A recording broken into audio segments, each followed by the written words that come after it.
we have created this society. Not each one of us, but our past generations. We have those and us have created this present immoral, destructive society. And we are trapped by that society. That society is made by each one of us. So we are responsible for that society. Whether it is possible not to change society, but is it possible to radically, deeply transform our conditioning, which is understand deeply our consciousness, which is what we are. Is it possible to transform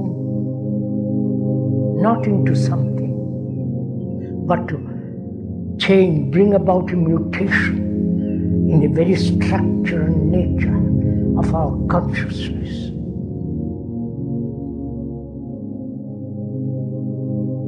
That is the problem. That is the crisis. It's not political crisis, economic crisis, or the crisis of war. But the crisis is in ourselves.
The only real danger that exists is man himself.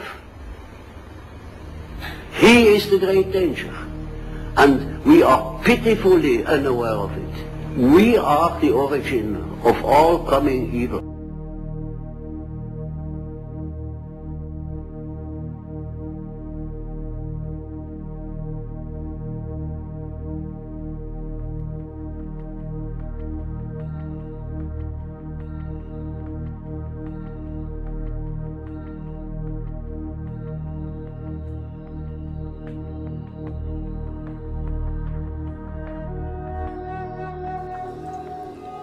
The Earth, our home, a planet teeming with life, a place of great beauty and of great wonder.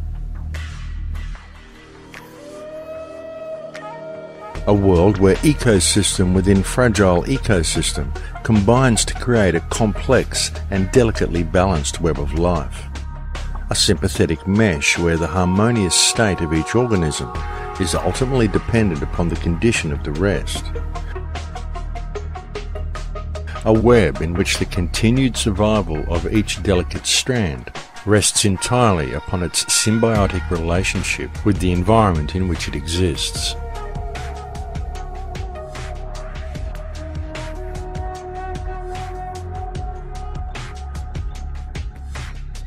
Certainly the web of life has always been a fragile one, and yet for millennia it always functioned perfectly, as everything within it held its own unique place and purpose.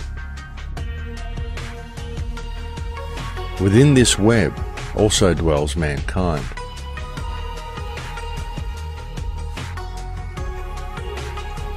According to ancient Vedic texts, in times long past, man too lived in complete harmony with nature. For man also held his own place and purpose within the web. And so it continued for countless years, until there appeared upon the earth a new mindset in the consciousness of humankind. And with that mindset came a new type of organism. With that mindset came civilization and a system of organised rule based deeply in social structure.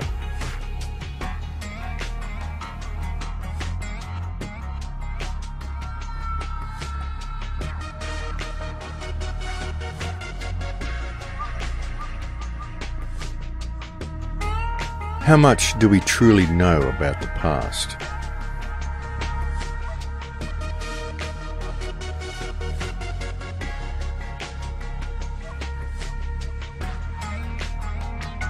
There are, of course, a great many books that have been written on this subject by a myriad of scholars from the modern era. But how much do we really know to be true? Many books written in modern times are simply the author's interpretation of other books written previously by other scholars. But regardless of what is written in any book, the truth is that all of the information we currently have about our past is mysterious and fragmented at best.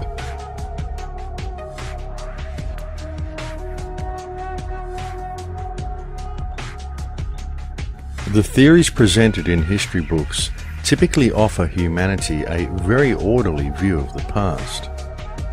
And because these theories are presented to mankind hypnotically in printed form, most people automatically believe these concepts to be true.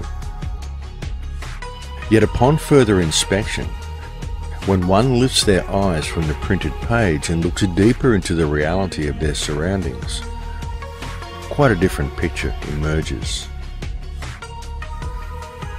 And what about civilization itself?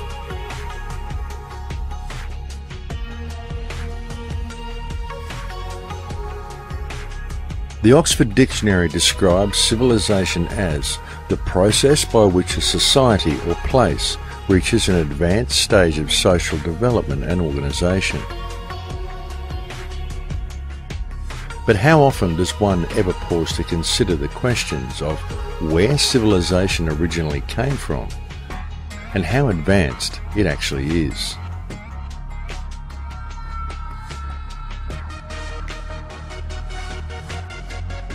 Obviously, human beings are very resourceful creatures, and human ingenuity should not be underestimated.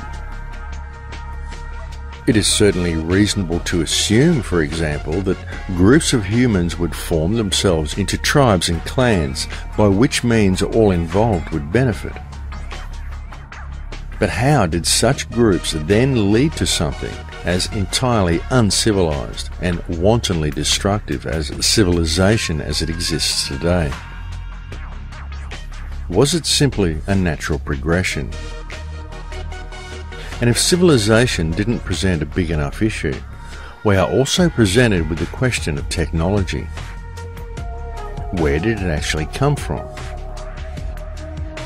Who was it who first pulled a rock from the ground and decided to crush it down to its component parts, isolate those parts, and refine them into metals? In fact, how is the concept of metals even known, let alone the methods that are required for the extraction and refinement of such things? Would you, if left to your own devices, ever come up with a thing like metallurgy? Would you come up with advanced science, spy satellites, or nuclear weapons?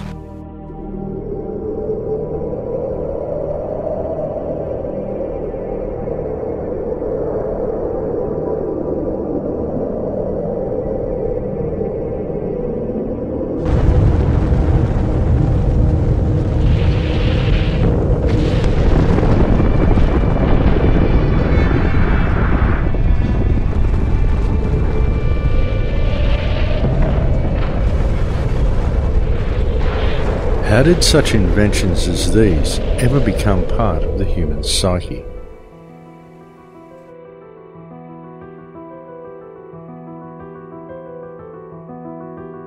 But it doesn't stop at advanced technology. For in order for civilization to function efficiently, by necessity, civilization itself brought with it yet another organism, something more hidden, more mysterious, and more insidious than its parent. What it brought with it was a meme. A meme is described by the Oxford English Dictionary as an element of a culture or system of behaviour passed from one individual to another by imitation or other non-genetic means. Isn't this an exact description of the system that currently controls humanity? Is it not a fact that when looking at modern civilization and the social, political, financial and legal systems that dictate the behaviour of those within it, what we observe is a system of control that is wholly fictitious? Is it not a fact that it is a system that functions entirely due to people's belief that the system itself is real? It is a system based entirely upon fear, and a system that continues to function solely due to the energy it receives from the human beings within it. Yet the system itself is simply a meme.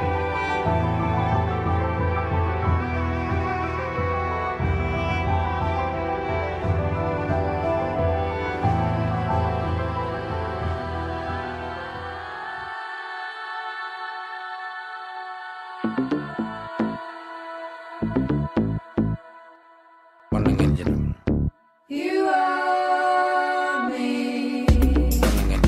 We are them. I am free. We begin life with the world simply presenting itself to us, a reality that is open to individual interpretation. But then, at a very early age, we are taught to perceive things in a certain predetermined and socially acceptable way.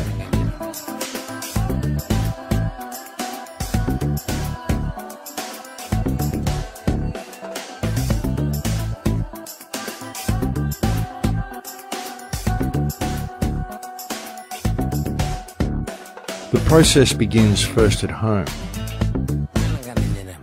where we are influenced by the beliefs, the attitudes, and the behaviour of our parents and siblings.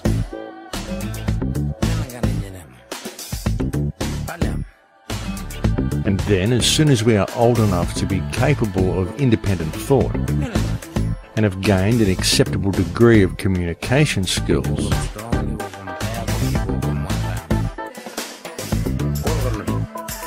we are immediately placed within a tightly controlled education system, to then begin a process where our minds are carefully and deliberately moulded into a particular way of thinking. A process where little or no deviation from conformity is tolerated. Through a system of constant repetition, we are then taught that the world functions in a certain way, and we are only considered to be functional ourselves when we believe and are able to repeat without question that which has been taught to us during our time within the system. Throughout the entirety of our scholastic years, any independent thought is frowned upon, and instilled into each and every student is the belief that our success within the system is wholly dependent upon our ability to regurgitate on command that which has been taught to us. And we are told that upon leaving the education system, our path through life and our standing in reality itself will be determined entirely upon how economically viable our personal endeavours are.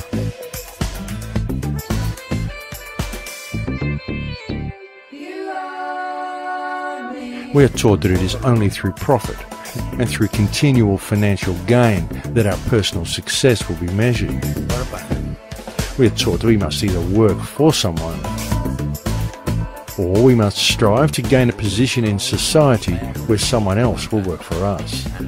But either way, all must work. We are essentially taught to be slaves who will spend the majority of life in the pursuit of paper or of digital credits.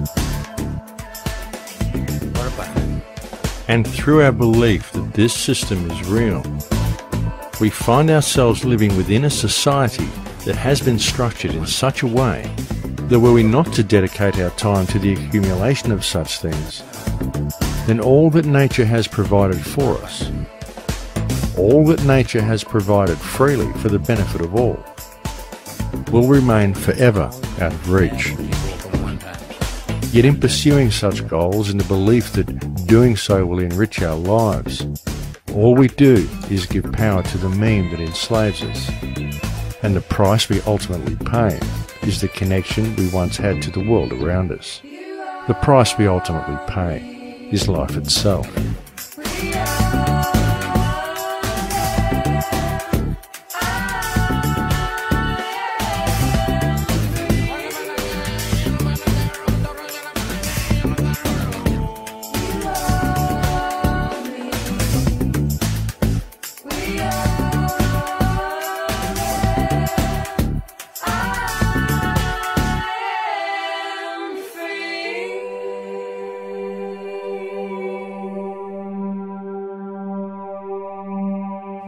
The entire educational, financial, legal, political and social systems that modern human beings are subject to from the moment of birth are all structured with a singularity of purpose: to perpetuate the meme.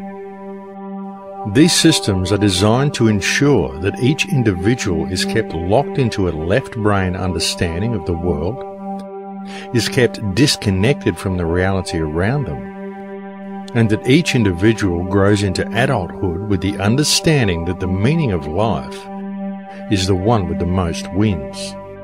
But life is not a board game, and there is far more going on in the world around them than most people ever realise, because there is far more going on around them than that which can be perceived by the five senses. In fact, there is an entire language and an entirely different way of communicating with creation that is readily available to all. Only due to the solely left brain perception of reality that has been forced upon them since birth, most people do not even realise such things exist. And it has been so long since most of humanity accessed and used these higher senses that they have simply forgotten the language. When you look at the brain, it's obvious that the two cerebral cortices are completely separate from one another. Our right hemisphere functions like a parallel processor, while our left hemisphere functions like a serial processor. Because they process information differently, each of our hemispheres think about different things, they care about different things, and dare I say, they have very different personalities. Our right hemisphere, it thinks in pictures, and it learns kinesthetically through the movement of our bodies. Information in the form of energy streams in simultaneously through all of our sensory systems, and then it explodes into this enormous collage of what this present moment looks like, smells like, and tastes like, what it feels like, and what it sounds like. I am an energy being connected to the energy all around me through the consciousness of my right hemisphere. My left hemisphere, our left hemisphere, is a very different place. Our left hemisphere thinks linearly and methodically. Our left hemisphere is all about the past, and it's all about the future.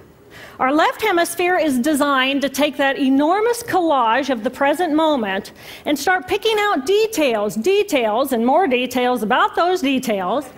It then categorizes and organizes all that information, associates it with everything in the past we've ever learned, and projects into the future all of our possibilities.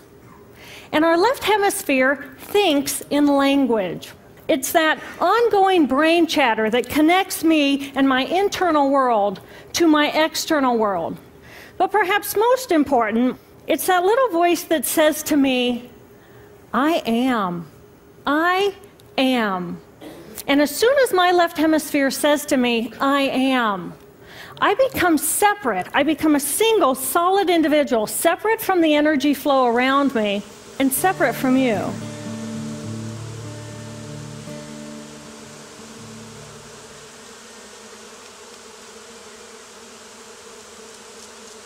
We have up here just an entire colony of bees creating some type of amazing magnetic force field around this tree. And this tree is transmitting whatever that is to the ground that I'm sitting on. Whatever this language is that's coming from all these insects, all these species, to and from the earth, back and forth. It's incredible, and the amount of communication that goes into it. We still, for some reason, think that we are the center of the universe, even though we try to pretend that we're not. Somehow we think that everything that happens around here, all the species, they have whatever scientific evidence that we understand. These species pollinate this, those species do this, do that, and the other. And as long as we take care of the species that we need, as long as we take care of all the ecosystems that will sustain us as humanity on this earth, then we'll be fine. Without understanding that if you were to look at it as this spherical spider web, 360 degrees, we're just a small little portion of it. And yeah, maybe a couple 100,000, maybe 1 million threads or webs would contact us. But when you branch it out and you understand that this entire web is connected to another spot, and there's 100,000 pieces that connect to that, 100,000 pieces that connect to the one down here, and overall, they're all connected in some way, shape, or form. So if you remove one because you don't think it's important enough, we seem to think it's insignificant because there's no direct impact on us. But I think that's such an illegitimate way of looking at it, because how could you say that any of this is not profound? How could you say any of it is insignificant when in the long run, it's not by a random occurrence that species grow in certain areas. It's not by a random occurrence that there are certain animal species in certain areas, certain plants in certain areas, and they all develop this massive ecosystem that feeds each other. How can we not say that specific ecosystems feed other specific ecosystems? How can we not say that the oceans are important to the deserts? How can we not say that all insects and species are important to plant life, important to mineral life? So, in a sense like that, just taking in all of these species that we see around us, taking in absolutely everything that we may not even see within that, the communication between them, we only see it from our perspective, but there has to be thousands, maybe millions, maybe infinite more methods of communication, some type of dialogue between these species and one another. And maybe we don't hear that because it's not necessary for us to. But to respect it, I think respect is one of the most important languages that we've lost, and I think love is the most important language that we've lost.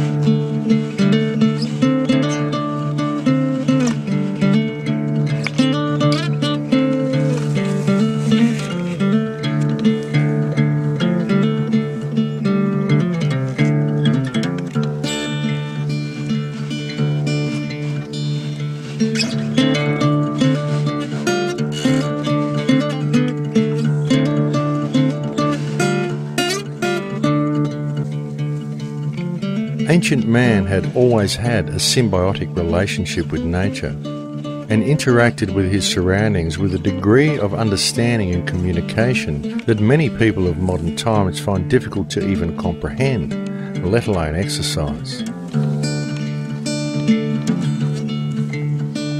Yet, for most of humanity, this symbiotic relationship has now long since disappeared. and the language of nature has been all but forgotten. What happened? What was it that caused man to become so disconnected from the earth? And if civilization continues to follow its present course, how further disconnected are we likely to yet become?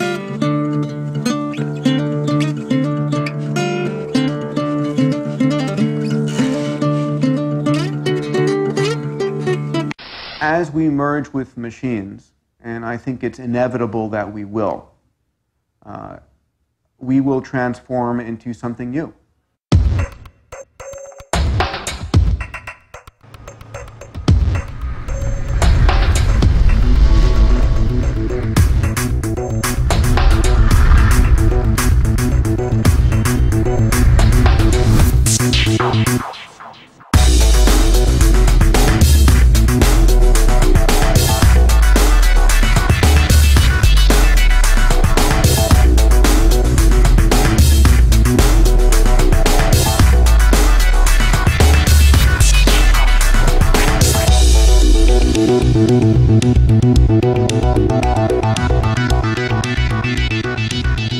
Transhumanism.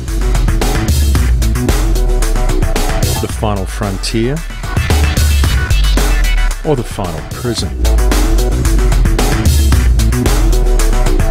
Does it represent humanity reaching its greatest potential or facing its greatest threat?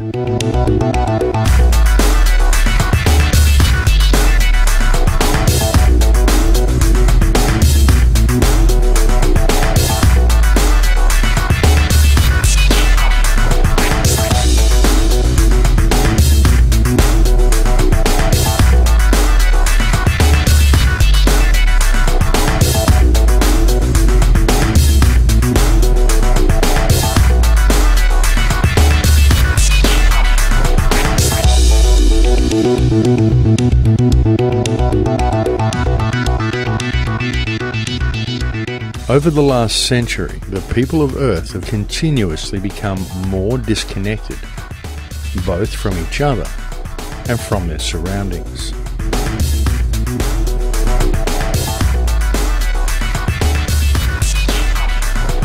And by means of a government-controlled education system, the overall IQ of humanity has degraded significantly. And this has been a quite deliberate action.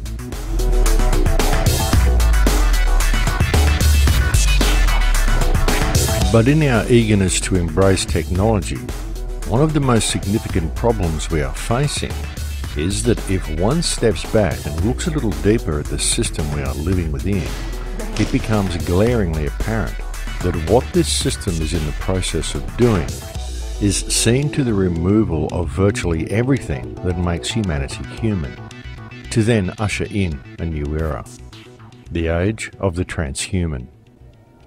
Anybody who is going to be resisting this progress forward is going to be resisting evolution, and fundamentally they will die out.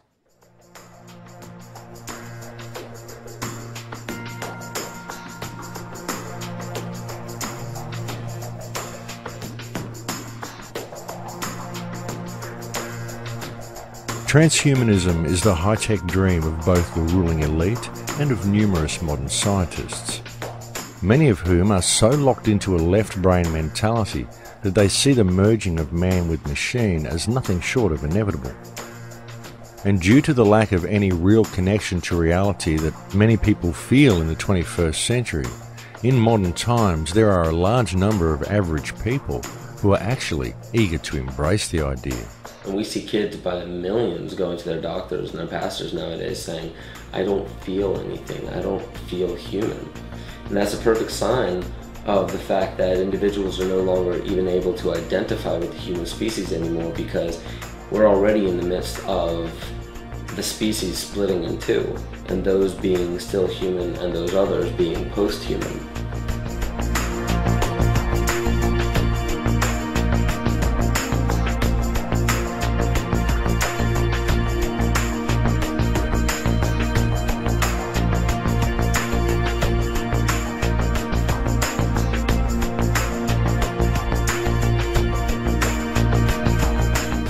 As attractive as the concept of simply linking your consciousness up to a mainframe and going online may be to some, human beings are complex and emotional creatures. It's what makes them human. And so the question must be asked, is this evolution? Is this what life is really about? Is this truly where humanity is destined to go?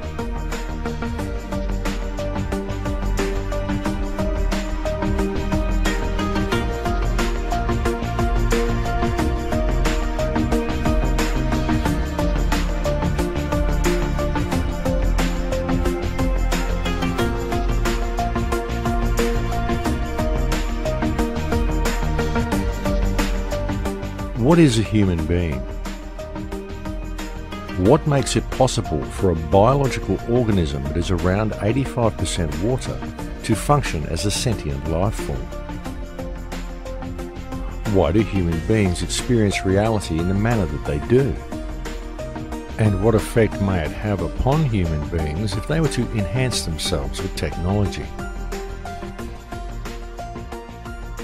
There is a very, very dark side and an occult side to transhumanism, but I believe that everybody should be able to recognize that if you look at it for what it is, transhumanism represents mankind's desire to escape the human condition. I also personally believe that transhumanism is the religion of the atheists. Much is about upgrades, physically or intellectually, but if you listen to the transhumanists, they say that eventually you'll be able to upload your soul or consciousness to a computer. And at that stage you will basically be able to decide how you would like to live, how long you would like to live, but also the rules that would be surrounding you. Transhumanism is related to technological utopianism, a futuristic science fiction world, a belief that science and technology will shape things for the better, eventually leading to a utopia. It's an updated version of an old religion, an idea of a new heaven. If you're good, if you believe in Jesus, Allah, Vishnu or Buddha, whoever, you will come to heaven. But much in the same way, if you believe now in science and technology, you are all going to reap the benefits of a new heaven that is going to be created right here on Earth. We are on a quest to better ourselves, evolving toward a state of perfection.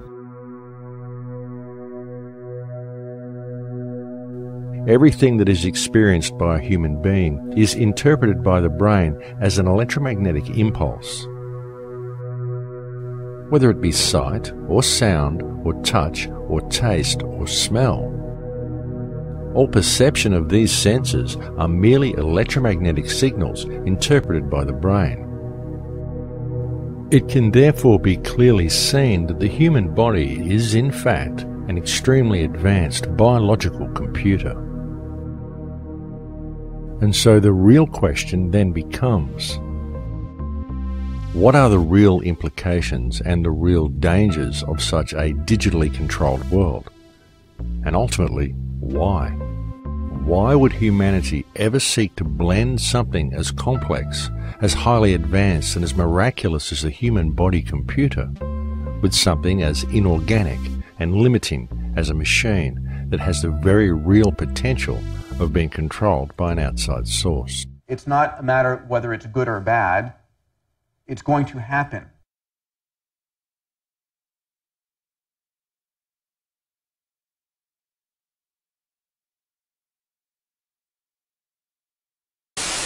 Basically, every 2 years, we can put twice as many components on a chip. And because they're closer together, they run faster. And so computers get twice as capable overall for the same price every year. We'll make another billion-fold increase in price performance in the next 25 years. And again, shrink the size of these technologies 100,000-fold. So we went from a building to something that fits in your pocket in 40 years. And the next 25 years, we'll go from something that fits in your pocket to something that's the size of a blood cell. I believe fully there will be flash memories you can plug into your brain. We'll be able to hook our brains into calculators and statistics programs and have Google directly into the frontal lobes. I mean, there's going to be a lot of expansion of the mind through interfacing the human brain with technology. I see as a person, I'm human, and I'm really limited and restricted in what I do. So if I could come out of the singularity being mentally and physically upgraded, yeah, I'd go for that. So I don't mind changing dramatically from what I am. Everything that characterizes what's human and what you know and all your experiences could be uploaded into the internet and run on a computer. In here we can be anything we want to be. I'll see you on the inside.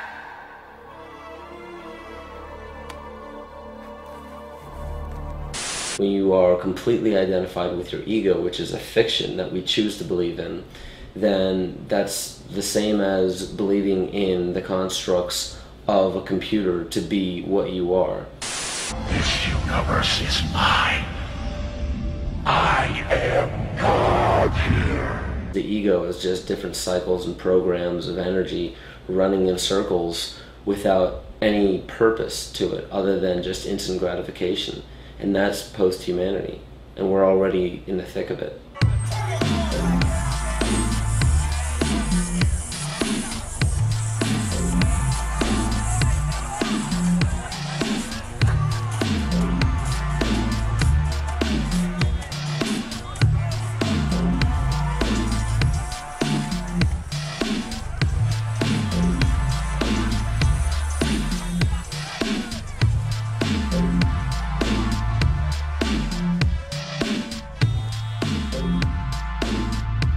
What we have in modern times is a species with only 3% of active DNA, indoctrinated into using only one side of their brain, that exists in a debt-based society in which every single person within it is required to pay to live in what is essentially temporary accommodation, as our modern consumerist-based societies build very little that is actually designed to last. Whether they are truly aware of it or not, modern human beings live their entire adult lives in a largely unnoticed system of slavery, and this can easily be seen when one truly absorbs the implications of paper being more important than people. And now imagine this taken one step further, and having each person locked into a digital world in which it would be an easy task to permanently lock human consciousness into a completely false reality, enslaved into a state of permanent debt forever. And if you question your captors or refuse to work, if you decide you would be better off free, then what then?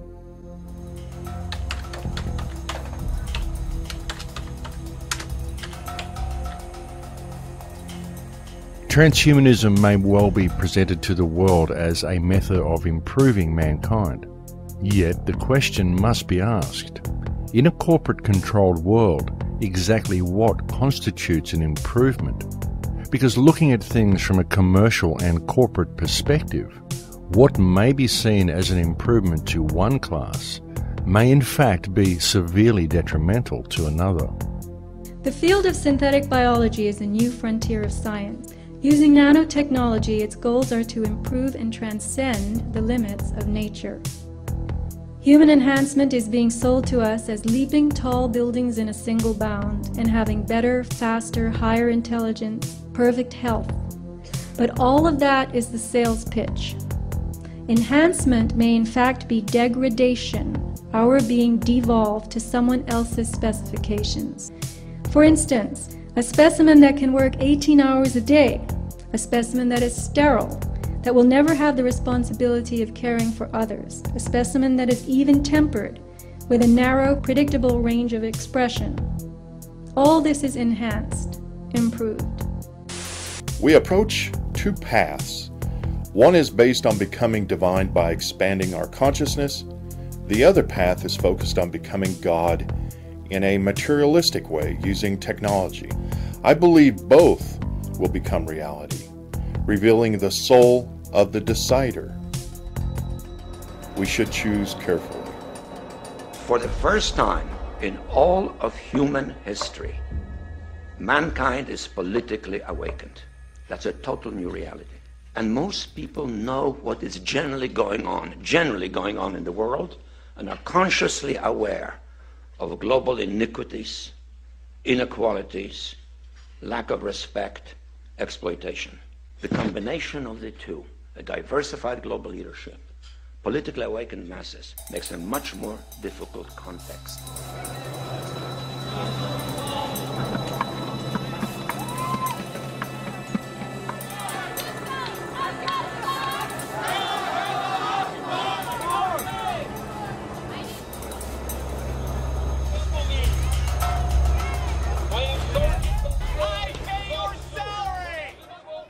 Most people at some period in their life experience what one might perhaps call a lucid moment. A moment when they look at life around them and they think, is this it?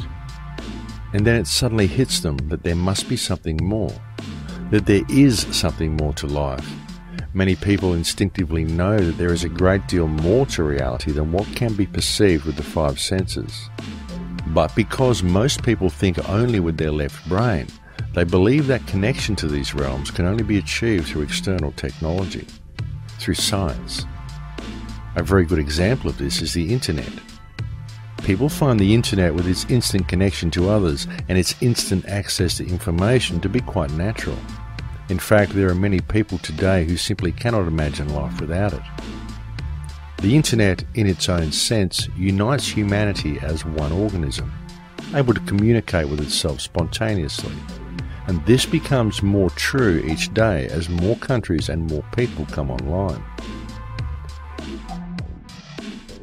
In this growing web of communication, we can clearly see the unification of mankind becoming a reality. But it is a digital version of it. One could almost say that the internet as we know it today is the central nervous system of a new humanity.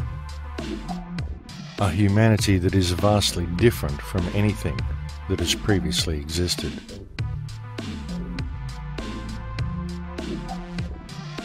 As much as it has in many ways been a huge boon to our lives, the internet has also had another, less noticeable and somewhat more disturbing effect upon people, in that among some sections of society it has created an environment of separation, most especially among the youth, as it has brought about a situation wherein many people feel far more comfortable in the virtual world provided for them by the internet than they do in the real world that exists around them. Due to this fact alone, the internet has been single-handedly responsible for a huge loss of skill. A loss of skill not only in areas of practical hands-on survival and life skills, but also in areas of social and interpersonal communication. And it is also interesting to note that people with such characteristics would indeed be those most likely to embrace the merger between man and machine. The internet, cell phones, all these other things that they've definitely enhanced our speed of communication, but they've also done something very important, and they've severed a very crucial tie between actually talking to people, looking into their eyes when you're talking to them, getting a feel for what they're actually feeling, and just in the simple fact that now everything is based upon language. We send language through the internet, we send language through the phone, language comes across through the television, and fortunately they're able to give a couple pictures and symbols and things like that, but other than that it's just based upon the language, and it's so disconnected from actual reality. Nobody ever stops and sits anymore and just sits inside an actual environment that is natural and just stops and listens to understand that that's reality. Because when we're talking, when we're jabbering, when we're watching something, when we're striving for something, when we're looking for this money, when we're looking for this car, when we're just going and going and going, that's nothing more than just a hamster on a wheel, just running and running and running, not really getting anywhere. And that's where the disconnect comes in. There's no nature in that anymore. We've completely divorced ourselves from nature. We are devoid of it now, because all in all, it all comes back to this little tube that sits in the corner of our room and tells us what reality is. And we sit there and we digest it and digest it and digest it until eventually we realize that this is just another form of poison, and all the poison is doing is disconnecting us. Right in the comfort of our own homes, simply by pushing a button and turning a dial. Well, transhumanism is the next stage on from where we are now. I mean, we have what I call the body computer, this biological body computer. And because those in the shadows understand that that's what it is, and that we are like in a cosmic version of the wireless internet, you've got this kind of infinite energy field of information of various depths and various levels of awareness and expansion, and then you're decoding this bit of the band. Now, if you decode this bit of the band, which is what this body does, then that's your world, that's your everything, if you're just only aware of that. And so we have a global population that is constantly programmed to read a certain band, and then only some of that band within it. And through that, they are manipulating us to see self and the world in very minute, limited terms. When if we just opened our minds to consciousness, we would then start going further and further into the band and getting more and more insights, more and more knowledge, more and more awareness, and suddenly we'll see what's going on. And it seems to me that transhumanism is the next stage on from that, where they go the next stage into locking us into this robotic cyborg state, so that we are even beyond the limitations that we are now, to the point where basically you are born a robot, you live a robot, and you die a robot, with less and less impact on the conscious self, on perceptions, on behavior, on actions. And if we get to that point, which is what they want, there's a guy in Britain, a very strange man called Professor Warwick. He's famous for being implanted, he's at Reading University, for being implanted so he can turn the frickin' television on and off with his arm and all this crap. And he once said, what's the problem with loving your servitude? What is the problem with having basically technological connections which are feeding you a sense of happiness, so that you're always happy? He said this guy's an academic in Britain. And of course what he's talking about, Max, is Brave New World, Aldous Huxley, love your servitude. The idea is to create this well, I almost said part human, very little part human, certainly almost nothing part consciousness, stroke technological being, which is nothing more than a servant of a system. And not only does it serve the system, it likes serving the system because it's being fed information telling it that it's happy to serve the system. I mean, it's beyond science fiction where these people want to go, but that's where they want to go. And the only answer to it is consciousness, is to break out before we get into this cyborg, part biological computer, part technological computer. Break out of this perception control that we have now, the level we do now, before it gets into that level, because they want to move towards that very quickly. You don't have to wonder about the singularity to see remarkable changes coming from technology. Look at today and how remarkable technology is, and it's hardly stopping. There's an unanswered question of how far can you go and still be human? Technology is surely a wonderful thing, but by the same token, there can be no denying that via the manipulation of what technologies are released to the public based on their ability to generate income, rather than on the true benefits they hold, then the more technology man acquires, the more disconnected from the earth he seems to become. And it must also be clearly understood that technology itself is not the problem. Technology has most certainly been of huge benefit to our society, and it is nothing to be scared of. However, it needs to be kept in balance and used as a service to mankind. But what actually is transhumanism? What does it really mean?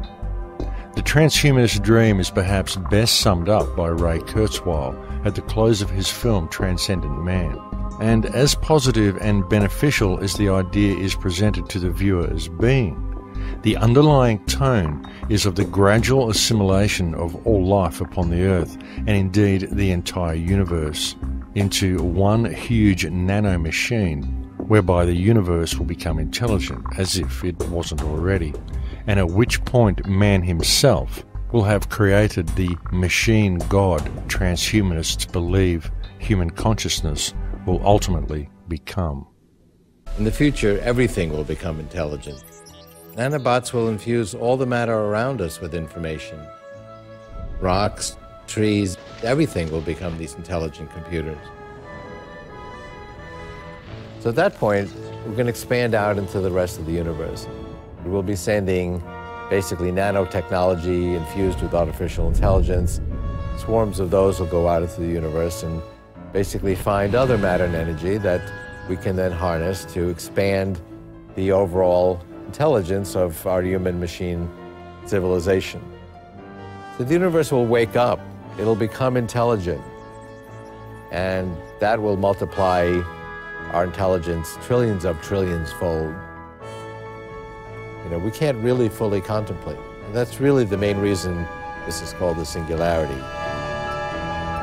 But regardless of what you call it, it will be the universe waking up. So does God exist? Well, I would say not yet. We are the Borg. Lower your shields and surrender your ships. We will add your biological and technological distinctiveness to our own. Your culture will adapt to service us. Resistance is futile.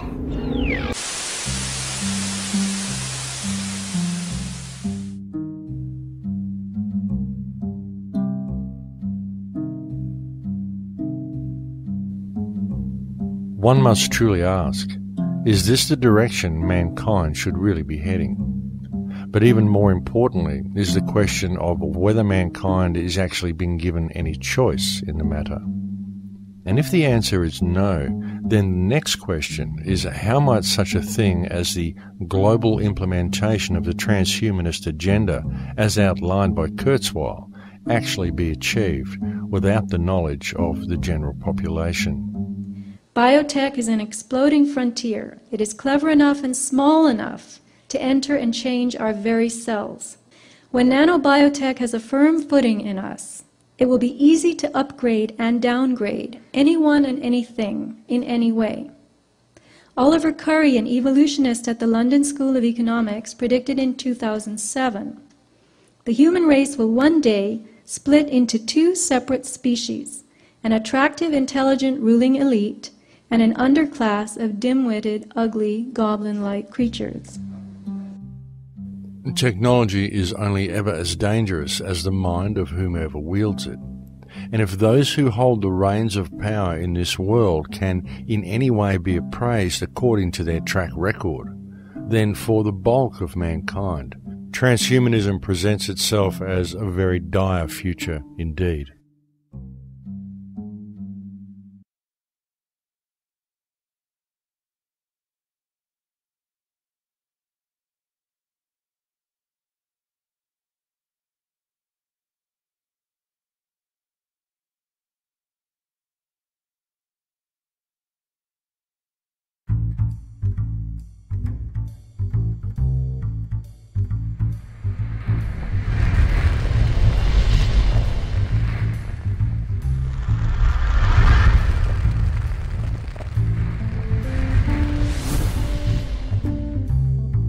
If it were possible to achieve the dream of people such as Ray Kurzweil and create a world where even the plants and rocks were fused with intelligent nanotechnology, how might such a thing be done?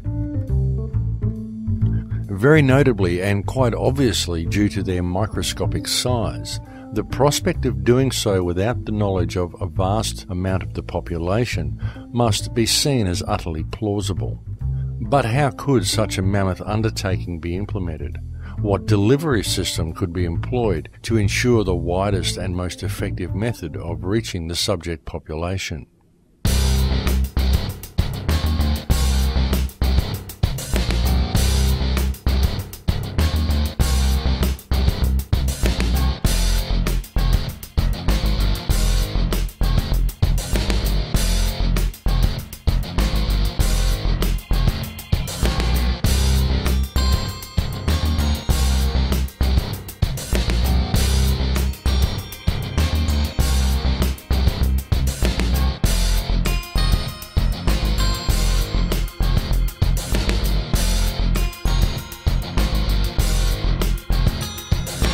The phenomenon known to the alternative research community as chemtrails, and referred to by the British and United States governments as geoengineering or climate remediation, is perhaps one of the most controversial topics on the table today. Even though the practice of climate remediation is widely admitted to by governments, there are many who remain sceptical. And generally the two main questions brought up by those who are opposed to the concept are, one, if there was any truth to the idea, then why would the perpetrators be spraying themselves? And two, the phenomenal cost of such an enormous undertaking. People say the government is up there in airplanes spraying all kinds of chemicals to change or manipulate the weather, leaving what you see there, and they call that a chemtrail. This is of interest not just in this country, but European countries and frankly all over the world. A lot of folks interested in it. We take geoengineering to mean deliberate, large-scale intervention in the Earth's system. The little picture is from a nanofabrication study, which shows you can make very high quality and do this in just a jet in a very simple way. Aerosol geoengineering looks like it is so cheap that the cost is basically not going to be an issue.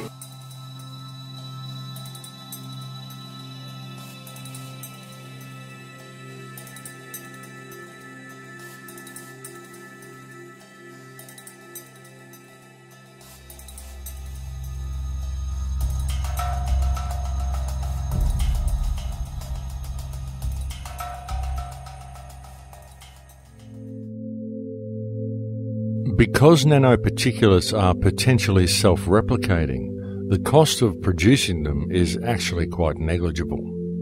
As for the question as to why the perpetrators would be spraying themselves, well, that answer is in fact a very simple one. These people want transhumanism. In fact, when one truly considers the transhumanist agenda and it begins to sink in that chemtrails seem to consist of nanoparticulates or smart dust, then the last piece of the puzzle falls snugly into place. And it is far from inconceivable that were the global population to be infused with programmable nanoparticulates, then when these tiny machines are switched on, they will simply do what they are programmed to do. And that what this may be may also be largely due to what other genetic codes have first been introduced into the host. We have more than tripled the numbers of doses of vaccines we're giving our children in the last quarter century. Up to 15 by the age of 6. Why are so many highly vaccinated children so sick? The elites, those who can afford to carry out practices such as chemtrails, generally don't eat processed or genetically altered food. And it is extremely unlikely that they are subject to the same rigorous vaccination regime as the general public. If mankind is indeed ingesting nanoparticulates without their general knowledge, then how might such machines be controlled or switched on? In answer to this question, one only needs to realize that it is now a long-established fact that when anything occurs within the human experience, ultimately the information travels around the body electromagnetically. All our 5 senses, along with any emotional information, is all interpreted by the brain via these electromagnetic signals. Therefore, it is also an established fact that man can be influenced and even controlled via electromagnetism. Metallic salts have made our air conductive. This means that we and everything around us can transmit and propagate energy. The air is no longer neutral. I think the smart meter is a very good move for the company, just for the customer aspect. I mean, they can keep more real-time information on a day-to-day basis.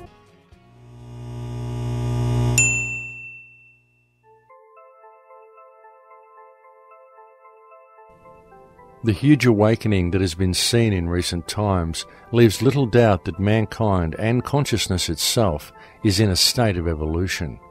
But there also exists compelling evidence suggesting that there are certain forces at work who wish to control the direction this evolution will take. The second group of materials found in these environmental samples is unidentifiable fibers. And I really want you to appreciate the meaning of unidentifiable. These fibers have been sent to sophisticated laboratories, and there is nothing nothing in the databases that match them. These are fibers, we could say, that do not exist in nature.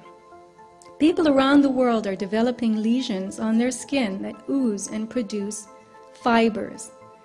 This is known as Morgellons syndrome.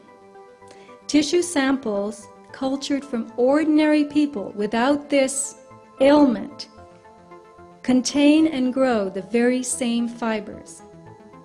When these fibers are cultured, they produce colonies of filaments. You can see the extension filaments. And these colonies continue to grow and reproduce, branching out into more filaments and more colonies. The filament cultures can be grown from saliva samples, tissue from the skin, mucus, urine, blood, from animals and people, regardless of the presence of the Morgellons condition. So where do these fibers or filaments come from? Airborne environmental samples that were collected by Clifford Carnicom in 2000, the year 2000, gathered at high altitude on a mountain in New Mexico, showed the presence of those fibers, whose structure matches exactly the tubular filaments showing up in our blood, tissues, and skin. Additionally, the samples collected by Mr. Carnicom showed what he calls, and was called in biology, desiccated erythrocytes. This is a multisyllabic term, but it means dried red blood cells. So, why are dried red blood cells in the air? See, nanocells are real small, 1,000 times smaller than these dust particulates. You inhale it, they go to work replicating, spreading like a virus, multiplying in exponentials. 6 months' time, I could have 100 million people. Converted, ditch diggers, porn stars, and presidents. Not one would be the wiser. 100 million people who buy what I want them to buy and do pretty much damn well anything I figure they ought to do. Those unidentifiable filaments, he has observed the formation of red blood cells and submicron-sized structures. So now you've got a filament making its own red blood cells. The engineered cells, the red blood, very, very tough, withstanding excesses of heat and chemicals, indicating that they are designed to endure almost anything. He has put them in a Bunsen flame, he has poured bleach on them, acid, and they still endure. In addition, they are able to replicate, growing outside of the body in a petri dish. This is highly sophisticated technology, going on by itself, not in a laboratory. People with advanced Morgellons syndrome started with fibers coming out of their skin, and they're now observing very strange crystalline forms and metallic devices, plaque structures, even grooved metallic devices. On the right you'll see one device, the front and the back. The fiber strands that you see here were made of cellulose and GNA. GNA is DNA's chemical cousin. It's a nanotechnology building block. The nanostructures contain additional properties not found in DNA, including the ability to form mirror image structures. Here you have a nanoarray, a tiny device used in biotech for DNA hybridization. And on the left you see a diagram from an industry website of a nanoarray, and on the slide you can see actually two of them. She's marked them with red X's that came out of her body, looking exactly like this. So, we begin with the emergence of basic filaments, followed by more complex structures. So what processes are going on here? Are these materials combining to form devices that are working together inside us? What is happening to our biology? And remember that tissue samples obtained from ordinary people who have no Morgellons symptoms, no lesions, can be cultured to produce the very same filaments found in people with Morgellons. So we would have to conclude that Morgellons is like the canary in the coal mine, and that only some people are exuding the materials. And could that be because their bodies are rejecting it, while our bodies are integrating it?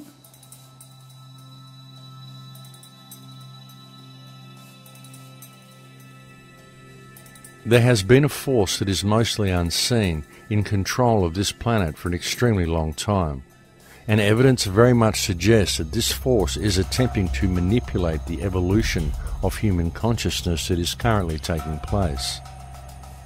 It is very likely the same force that first reduced mankind to the impaired state we now find ourselves in, where our pineal gland is closed, thereby cutting us off from our higher senses, and where our DNA is 97% dormant, whereby each person is reduced to operating to only 3% of their actual capability.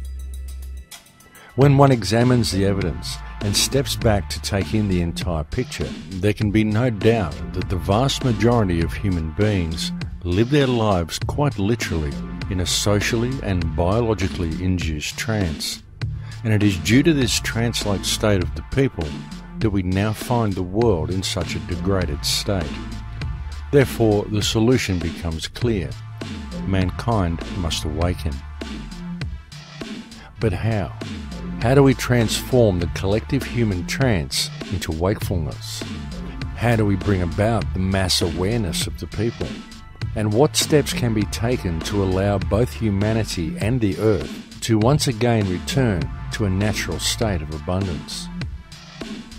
Clearly, the first step is for people to understand and accept the truth regarding the current condition of mankind and the urgency of addressing the situation we are faced with.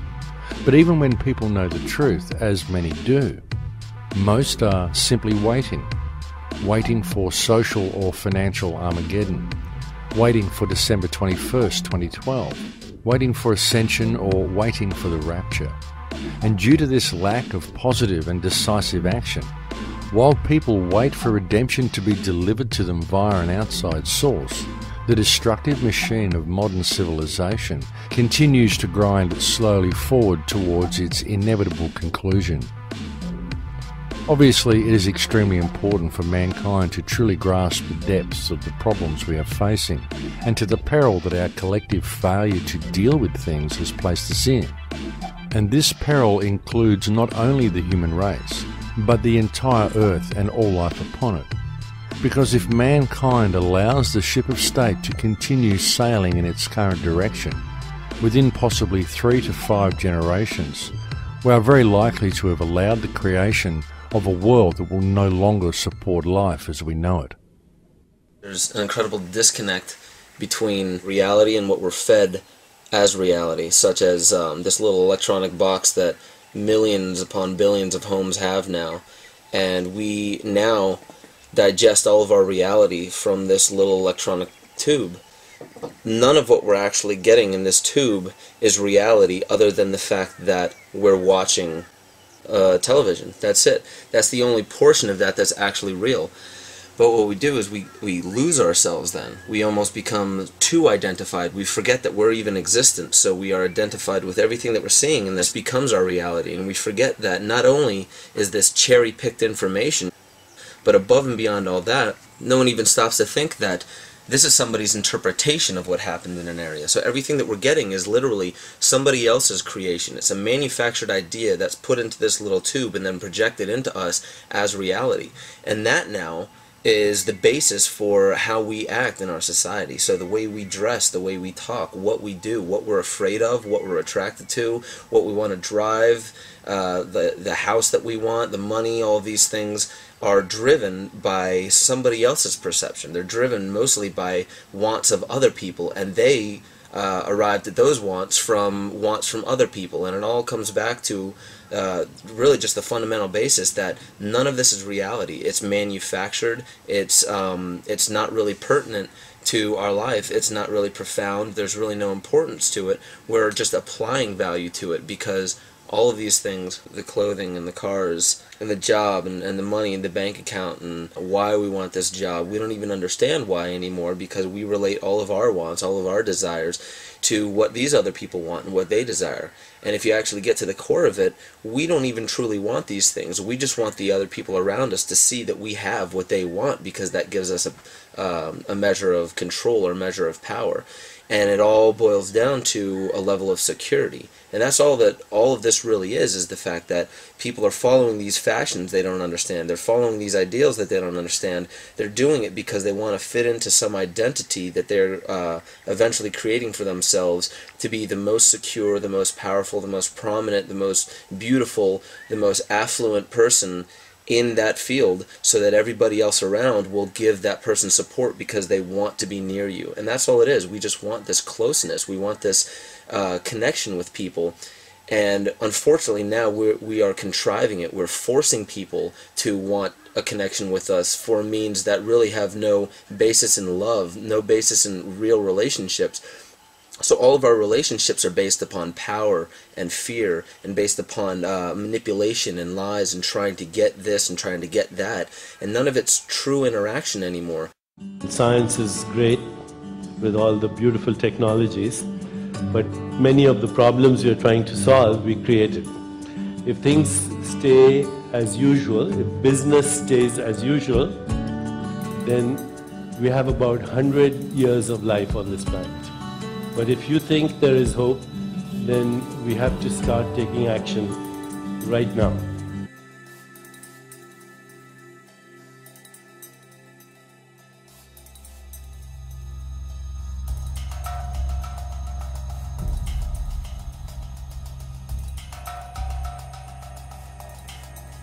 Indeed, if heavy industry and the genetic manipulation of the Earth environment is allowed to progress at its current rate, then the only life that will be able to survive on Earth will need to be of a very robust nature.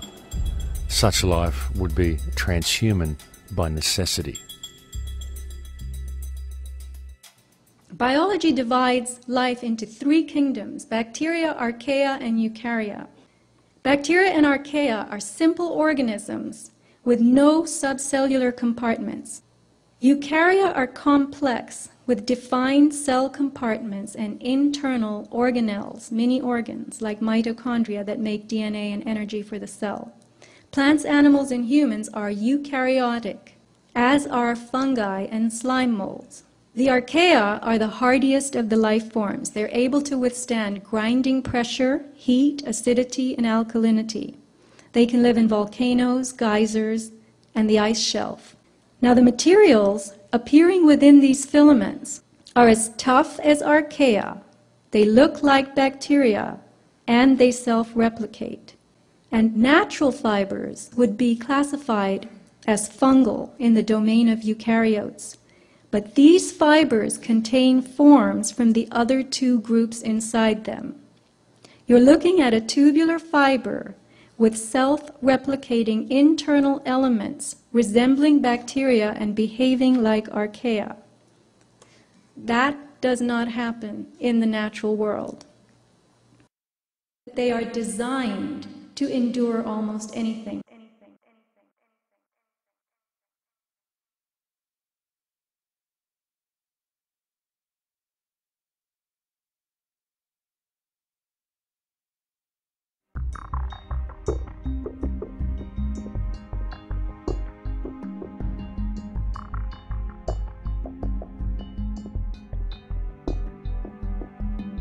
In the social and political climate of the 21st century, mankind is truly facing some very great challenges. Many of them made all the more difficult due to the fact that they are challenges that go mostly unnoticed by the vast majority of people. The vast majority of people in the world today only perceive the world the way it appears on the surface. However, the real truth is that the world that we live in today is actually very different to that which most people perceive it to be. Because just below the surface of everyday life, beneath the social and political distractions of the reality offered to the masses via their television, there exists another world. The world that most people perceive is simply a facade. It is an illusionary reality where nothing is what it seems. It is a world where our social system is designed to foster division. Our education system is designed to conceal knowledge. Our health system is designed to create sickness. Our financial system is designed to steal wealth. Our community is designed to create disunity. And our very civilization itself is wholly uncivilized. We live in a world where 2% of the population controls 98% of the global resources, while the other 98% of people are left to compete against each other in order to gather some small fraction of the other 2% that is left to them in order to support their lives and their families. In fact, the world of today is so disjointed and so out of balance that the most amazing part of it all is that there are actually people who cannot seem to see it. And this is because the systems of control that have been put in place to blind people to the true realities of our world have been very cleverly and very meticulously constructed. Though much of our society may appear to be free on the surface, if the truth be known, mankind is actually far from free. We are simply free range, for the world of modern times is actually a very controlled place.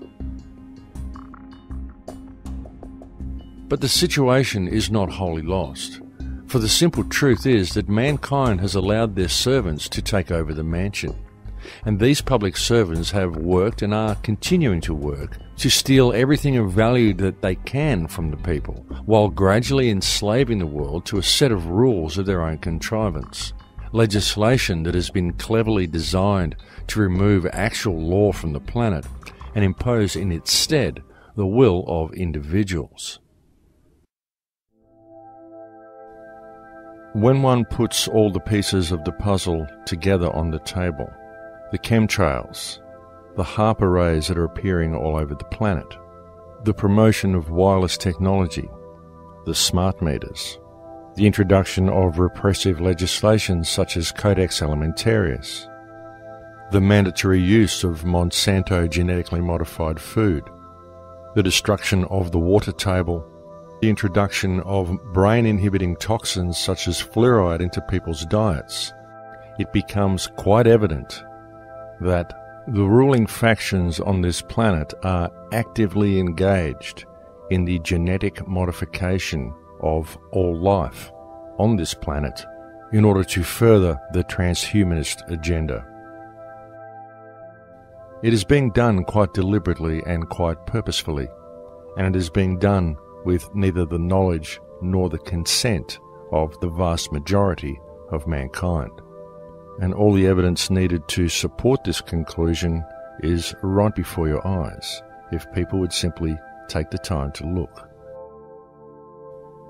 The truth is that everything we are facing is visible in plain sight, and so is its inevitable conclusion. It's just that people tend to focus on their own little symptom and never step back to view the entire structure of our world holistically, and thus our response to the problem is compartmentalized, essentially rendering it ineffective. And this is all done by design, because in addressing their respective symptoms, people are trained to believe they have to work within the parameters of the system, rather than addressing the actual root of the problem.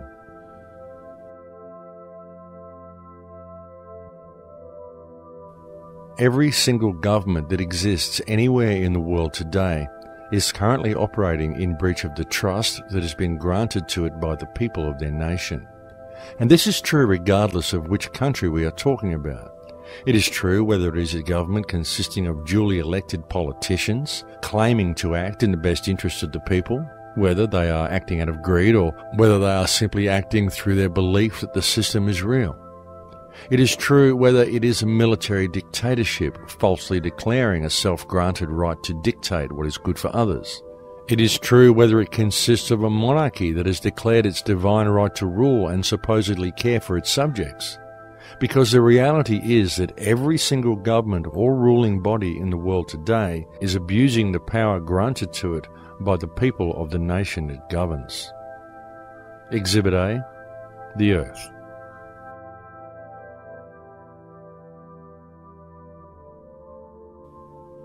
The remedy is for mankind to re-establish themselves as who and what they are, because the only ones who have any chance of addressing this situation are the people themselves.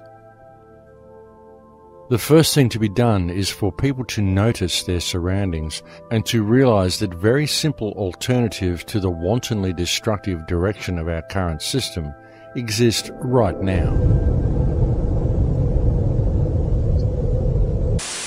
Carbon at the nanoscale is actually transparent. and flexible. And when it's in this form, if I combine it with a polymer and affix it to your window, when it's in its colored state, it will reflect away all heat and light, and when it's in its bleached state, it will let all the light and heat through, and any combination in between.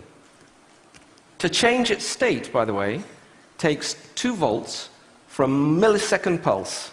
And once you've changed its state, it stays there until you change its state again.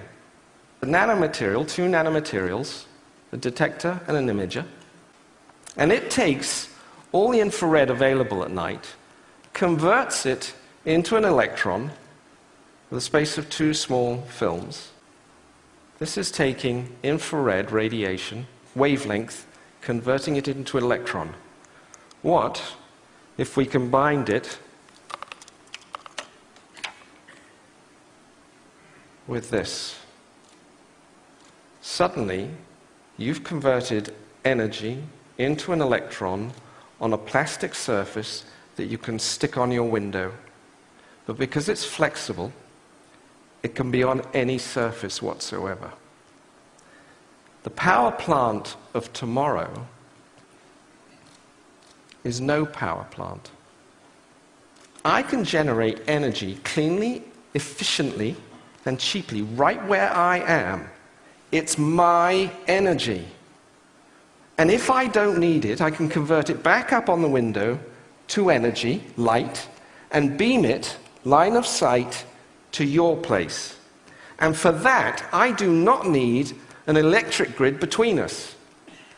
The grid of tomorrow is no grid.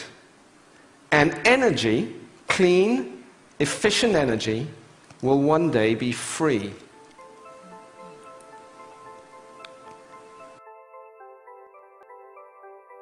This type of technology exists right now, and the global implementation of such energy systems could begin tomorrow, thereby freeing mankind of its financial shackles and simultaneously circumventing some of the most pollutive industries on Earth.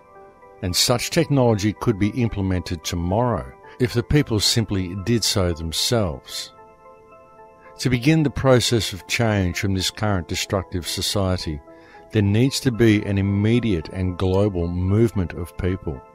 The people need to occupy everything, but in order to do so, they first need to occupy themselves. As a society, we need an immediate and global cancellation of all debt, thereby freeing each person from the clutches of financial terrorism that now hold them. And this should be closely followed by a switch to alternative energy devices such as the carbon energy device demonstrated by Justin Hall. And these steps need to be implemented by the people themselves. It cannot be done from within the legal parameters provided by the current system, as the current system simply will not allow it.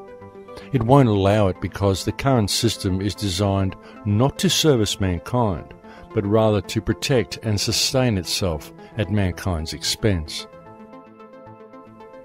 Such a process of change will only ever succeed if it is implemented by the people themselves, regardless of what legislation has been put in place to prevent them from doing so, because legislation is not law. Legislation is simply rules written on pieces of paper by public servants.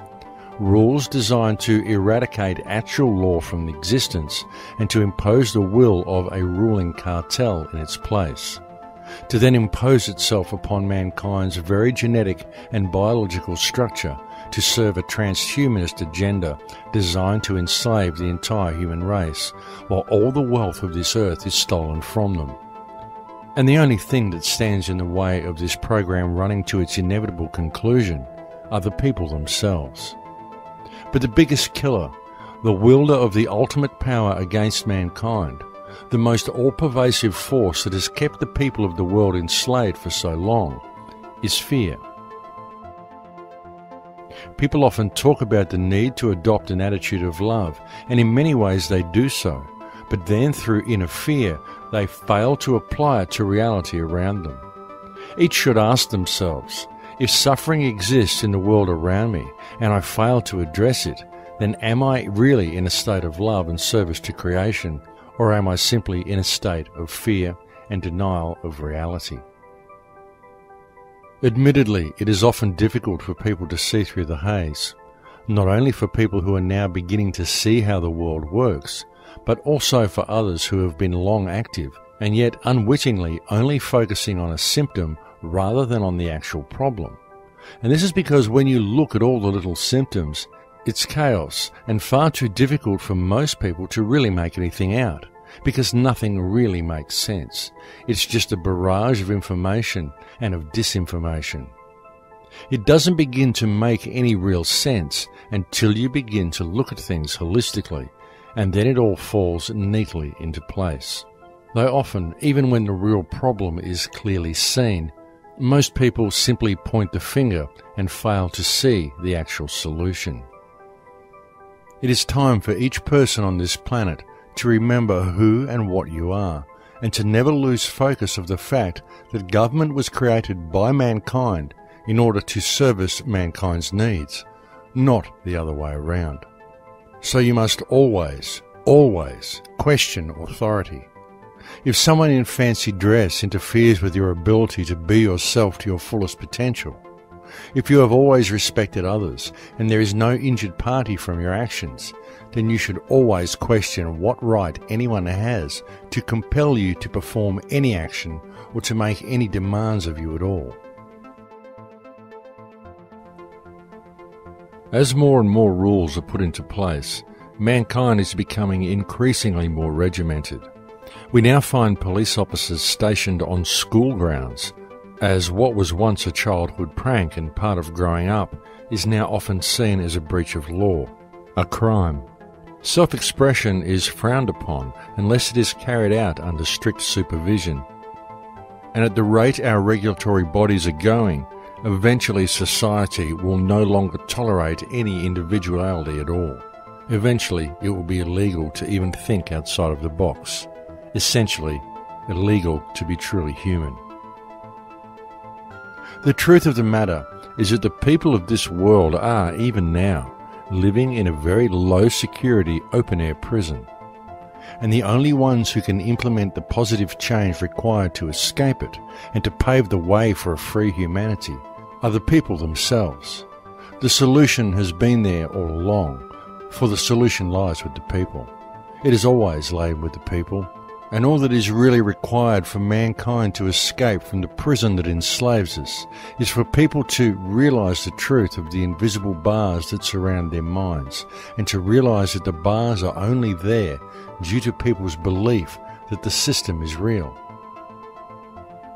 The only reason you have to pay land rates, pay taxes, succumb to the will of greedy corporations, and adhere to legislation created by corrupt government bodies and designed to remove your liberties. The only reason all the modern world finds itself in a position where it is virtually enslaved by public servants is because you live in a divided society, and to people's failure to build common unity within their community, to get to know their neighbours, to support each other, and to see each other as valid. People have been taught to judge others by their differences, to play the blame game, to point the finger at another, and to voice their anger for their hardships and feel that they have achieved something, when by doing so they are simply perpetuating the division and effectively missing the actual problem altogether. Our leaders have replaced true and natural law with a set of rules of their own contrivance, and these rules have served to rob mankind of our earth and of our heritage. And we the people, the 99%, are truly the only ones who have the power to effect positive change. An alternative way of doing things, a system that empowers and frees the populace, will never be implemented via the means of the system that currently enslaves them. There is no legal remedy, no remedy in politics, no remedy in government. There can and will only ever be remedy found in natural law and in a population willing to honour it. And so now, more than ever, it is time for mankind to act and to clearly understand who we are. The most important thing we can do in the present moment is to realize that we each have the ability to peacefully but firmly stand to stop the further destruction of our water table and to prevent the rest of the transhumanist infrastructure from being put into place. And most importantly, to connect with our community and to lead by example in all that we do. And together we can easily reclaim our heritage and our birthright. But it will not be done while there is judgment or accomplished through violent revolution. Nor are they needed, because all it would take is mutual respect and a united act of non-compliance to a fictional system that enslaves the minds of almost all who inhabit this world due to people's belief that the system is real. Civil disobedience is not something outside the realm of democracy. Democracy requires civil disobedience. Without civil disobedience, democracy does not exist. You see, the solution lies with each of us. It lies with me, and it lies with you. And it lies in a simple choice between love and fear. Indeed, the path to remedy, the path to positive change, the path to alter the direction the ship of state is now sailing is right at our feet. All that is required is to take the first step. In Lakesh.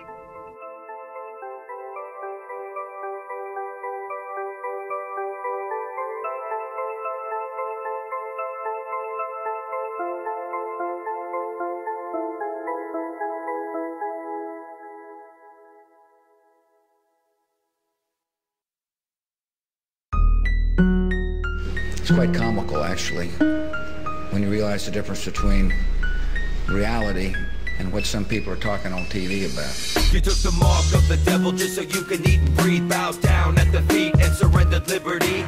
Tyranny and terror, corrupted dictators, posing as your leaders while they poison every leader. Pumping fluoride in the water while they rape Iraqi daughters. Dumbing down the public, fashion magazines and fodder. Now they slaughter weakened nations. Faulty explanations, selling fear to the masses. Terror level elevations, revelations is unfolding right before your eyes. Wake up in a FEMA camp, drugged and hypnotized. Fourth Reich's taking over while you focus on your bling. But I bet by this point you haven't heard a damn thing. It's destruction by design, prophesized in every script. Take a big step back, see the whole picture. A distraction of the mind to keep you living in a bubble. We're in a lot of trouble because less than 3% of you people read books. Because less than 15% of you read newspapers. And when the 12th largest company in the world controls the most awesome goddamn propaganda force in the whole godless world, who knows what shit will be peddled for truth? Problem, action, reaction, solution. It's time to wake up to the formulas they're using. State-sponsored terror to burn our constitution. Weapons of mass deception of the media delusions. Using double speak to keep you following like sheep. CNN and Fox News to keep the populace asleep. Never look and never question why we're headed towards recession. The dollar's worth a nickel, but we're ruled by our possession. I mentioned that those towers fell in less than an hour. Ignorance is bliss, the source of the power. But they'll cower in the shadows if we all wake up and see that the land that we're living in is nothing close to free. It's destruction by design, prophesized in every scripture. Take a big step back, see the whole picture. A distraction of the mind to keep you living in a bubble. We're in a lot of trouble. So you listen to me. Television is not the truth. Television is a goddamn amusement park.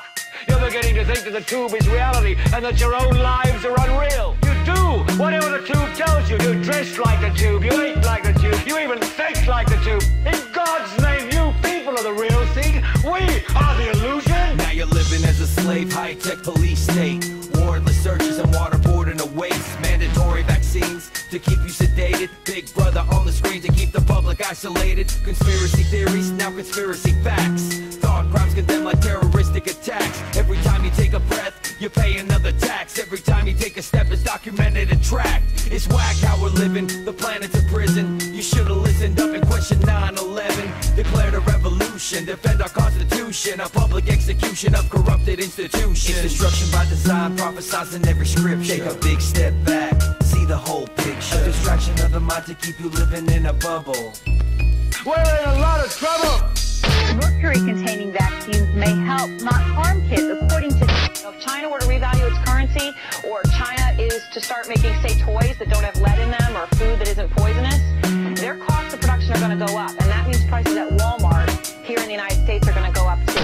People out there in our nation don't have that, and I believe that our education, like such as in South Africa. First, a Fox News alert: coalition forces have discovered 500 chemical munitions in Iraq. Good evening. Today, our fellow citizens, our way of life, our very freedom came under attack. And how is Ron Paul's number so high? Clearly, some online communities are messing with the outcome. Live, all hell is breaking loose on 6th Avenue. You know, you need a permit to protest or demonstrate here in New York, but this anarchist group came forward. They really are one of the least attractive groups of demonstrators I've ever seen. I bet one of the leaders, I guess, if violence breaks out, don't worry, we can handle it. Our Fox News team can take this bunch of, I don't want to use any foul language, but